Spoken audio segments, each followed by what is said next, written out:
আসসালামু আলাইকুম বন্ধুরা, শবনম রিশন ব্লগসে স্বাগত। শুভ সকাল সবাইকে। কিন্তু আজকে কি বলবো, আমার ভীষণভাবে মন খারাপ আর রিশানের শরীরটাও খারাপ ভীষণভাবে। হঠাৎ করেই তোমরা রিশানকে দেখেই বুঝতে পারছো, সারা রাত ওর চোখে একটুও ঘুম ছিল না। আর ওর জানি না কি হয়েছে, ভালো সারাদিন খেলা করে করে, সন্ধেবেলায় খেলা করে করে যেমন ভাত ফাত খেয়ে যেমন ঘুমিয়েছে।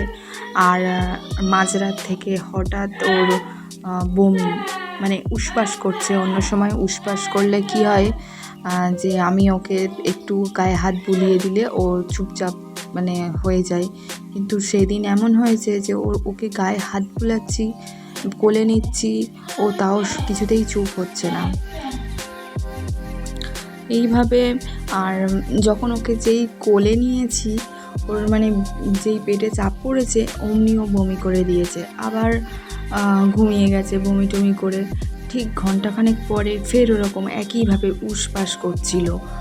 তো আবার আমি ওকে কোলে নিয়েছি, ফেরও বমি করে দিয়েছে। এইভাবে সারাটা রাত 3-4 বারও বমি করেছে। বাচ্চা মানুষ ঘুমন্ত অবস্থায় ওই বমি ধুইয়ে মুছিয়ে তারপরে ফের ওকে ঘুম পাড়াতে হয়েছে। আমার তো পুরো সারা গায়ে বমি করে দিয়েছিল। রাত্রির বেলায় কান্নাকাটি, কি বলবো, রাতটা যে কি কষ্টে পার হয়েছে একটা রাত। আর আমি তো সারা রাত ওকে নিয়েই বসেছিলাম, সারা রাত বসে বসেই পার হয়ে গেছে। যেই একটু বিছানায় শুইয়ে দিই আমার পিঠ কনকন করে, অমনি ও উঠে পড়ছিল। তো যাই হোক, অনেক কষ্টে রাতটুকু পার করেছি। আর সকালবেলায় ও ডাইপার পরেছিল সেদিন, আর দেখলাম যে পটি করে ফেলেছে। তো ওই দিন সকাল থেকে সারা রাত তো গেল বমি হয়ে, আর সকালবেলা থেকে ওর লুজ মোশন শুরু। এমন পর্যায়ে হয়েছে সেদিন, সারাটা দিন কি বলবো, অনবরত কন্টিনিউয়াসলি, কিছুতেই ওর পটি বন্ধ হচ্ছে না। এতটা পরিমাণে বেশি বেশি করে পটি করছিল, দেখে তো ভয় পেয়ে যাওয়ার মতন। ওকে সমস্ত রকমের ওষুধপালা যা দেওয়ার সব কিছুই দেওয়া হয়েছিল। ওই ওষুধে যদি এবারে ওকে না কমতো ওর, তাহলে শেষ পর্যন্ত ওকে স্যালাইন দিতে হতো। আমার তো শুধু সেই ভয়টাই লাগছিল যে ওকে স্যালাইন না দিতে হয়। আর যদি বা ওরকম হয়, ও এত দুরন্ত বাচ্চা, এত ছটফটে বাচ্চা, কি করবে ও? তো কি বলবো, কেঁদে কেঁদে পাগলা হয়ে যাবে। আমার তো সেটাই খুব ভীষণভাবে ভয় পাচ্ছিলাম। তো তার উপরে গতকাল বলেছিলাম যে বাড়িতে গেস্ট আসার কথা ছিল, এসেও ছিল। এবারে আমি তো আর জানি না যে রাতারাতি এরকম হবে। আমি তো আর জানি না যে ওর সকাল থেকে বা রাত থেকে ওরকম হবে। তো আগের দিন থেকে যাবতীয় আমি অনেকটা কাজ সন্ধ্যাবেলায় গুছিয়ে নিয়েছিলাম। রাতে খেয়েই রাতের বাসনপত্র সমস্তটা মেজে ধুয়ে নিয়েছিলাম, যাতে সকাল থেকে যাই করি না কেন অতটা কোনো অসুবিধা না হয়। আমার রিশানের খাওয়া দাওয়ার ক্ষেত্রে কোনো রকমের ঘাটতি না থাকে, খামতি না থাকে। তো আমি সেই জন্য আগেভাগে কাজ কমপ্লিট করে রেখে দিয়েছিলাম। কিন্তু এক রাতের মধ্যে হঠাৎ করে যে ওরকম হবে, বন্ধুরা, আমি সত্যি বলছি, আমি এই অবস্থা ভিডিও করতে পারিনি সেই মতন। আর কি করেই বা করবো, আমি রিশানের দিকে তাকাতে পারছি না। তোমরা হয়তো দেখলে ওর চোখ মুখ দেখেই বুঝতে পারবে কেমন যেন নেত্রীর মতন পড়েছে। আমি ভীষণভাবে ভেঙে পড়েছিলাম। শুধু আমি না, আমাদের বাড়ির সমস্তটাই।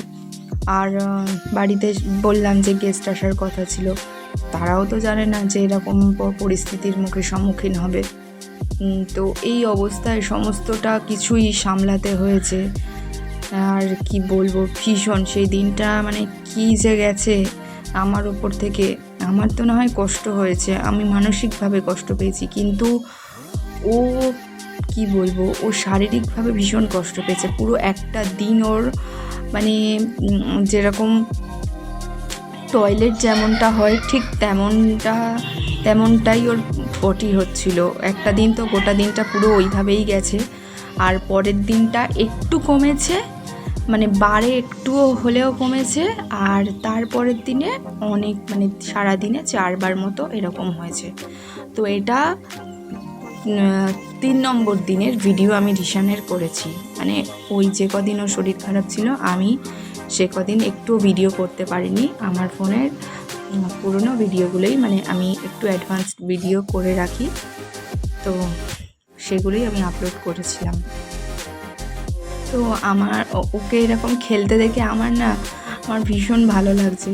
ওর কিচ্ছু হলে আমার কোনো কাজে মন লাগে না, আমার কিছু ভালো লাগে না, শুধু মনে হয় যেন কিভাবে কমবে। শুধু ওষুধ নয়, ওষুধের পাশাপাশি ওকে সেই বলে না দোয়া দাওয়া দুটোই করতে হয়, আমি সব কিছুই করেছিলাম, মানে ও যাতে ভালো হয়ে যায়, তো যেটাতে ভালো হয়ে যাবে তাড়াতাড়ি, তো সেটাই করেছিলাম।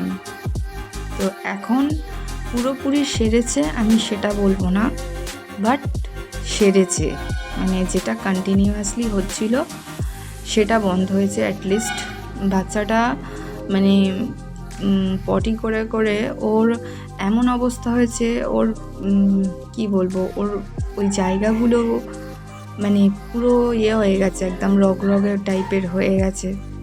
তো যাই হোক, বাচ্চা আমার খেলছে, এটাই দেখে আমার অনেক ভালো লাগছে।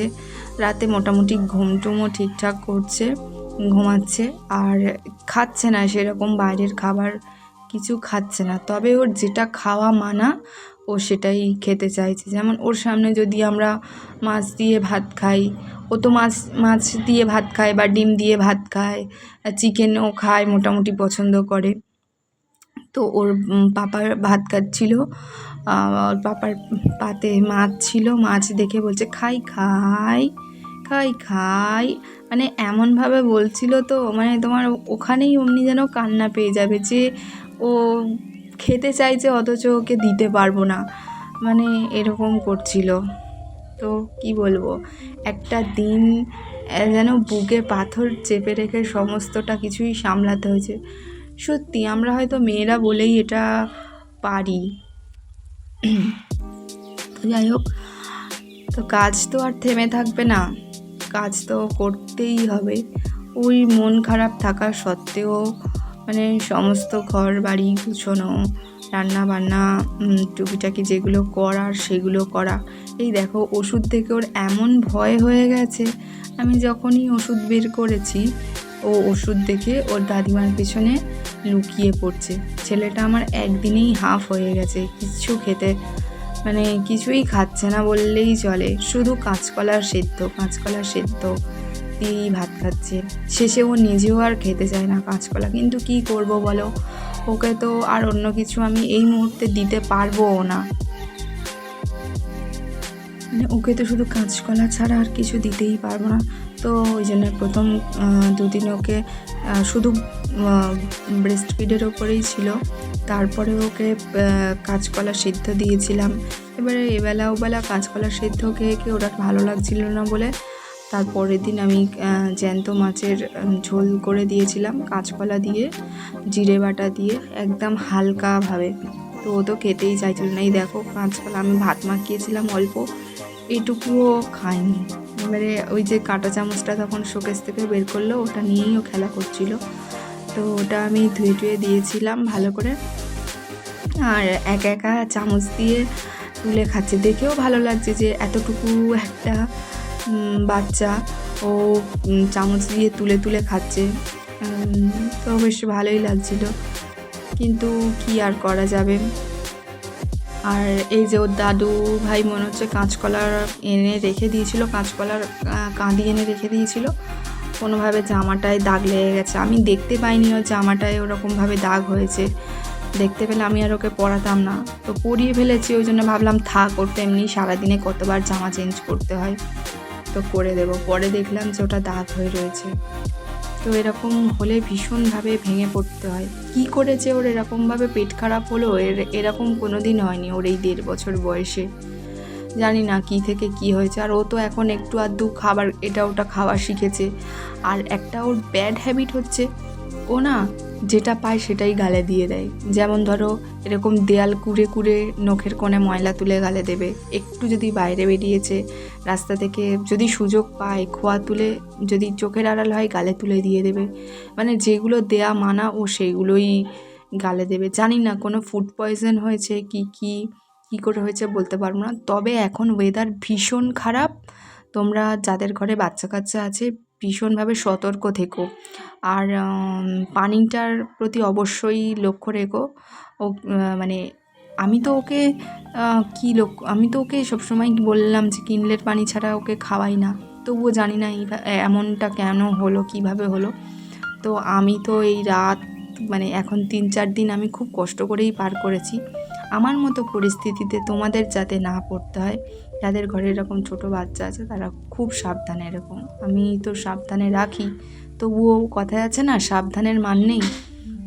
তো ব্যাপারটা হয়েছে তাই, জানি না কখন কার কপালে কী আছে, তবুও বলছি সাবধানে রাখবে, চোখে চোখে রাখার চেষ্টা করবে বাচ্চাকে। যাই হোক, আমার বাচ্চা এখন মোটামুটি সুস্থ হয়ে গেছে, এটাই আমার অনেক ভালো লেগেছে। কটা রাত ভালো করে আমি ঘুমোতে পারিনি, ভালো করে আমি খেতেও পারিনি। ওই খেতে হয় তাই খাই, মানে ঘুমোলে তো রাত্রির বেলায় মানে কি বলবো, সেইভাবে ঘুমটা হয় না যে ঘুমাবো, কোনো রকমে মোটামুটি রাত্রকুনি পার হয়ে যায়। প্রথম রাতটা তো যেদিন ওর ওরকম হয় একদমই ঘুম হয়নি, তার পরের রাতটায় ও ঘুমিয়েছিল, তার অসুবিধা হয়নি, একটু আধটু ওই ঘুমিয়েছিলাম। কিন্তু ঘুমালে কী হবে, ভীষণভাবে সতর্ক ছিলাম, যদিও একটু উসপাস করে অমনি মানে উঠে যাচ্ছিলাম। তা ওর পাপাও ভীষণভাবে সতর্ক ছিল, আমরা দুজনভাবে মানে ওকে ভীষণভাবে টেক কেয়ার করেছি, বাড়ির সবাই। তো যাই হোক, ভিডিওটা আজকে এখানেই এন্ড করব। ভালো লাগলে অবশ্যই লাইক কমেন্ট শেয়ার করবে, সাবস্ক্রাইব করবে, পাশে থাকবে। আর বারবার করে বলছি বন্ধুরা, এখন ওয়েদার ভীষণ খারাপ, এখন আমি শুনছি আমাদের আশপাশেই এরকম হয়েছে। এখন এই যে জিনিসটা হচ্ছে যে বমি, তারপরে পেট খারাপ, জ্বর, তো এটা বাচ্চাদেরও হচ্ছে, বড়োদেরও হচ্ছে। তো তোমরা সবাই সাবধানে থেকো, সুস্থ থেকো, এই কামনাটাই করি। টাটা।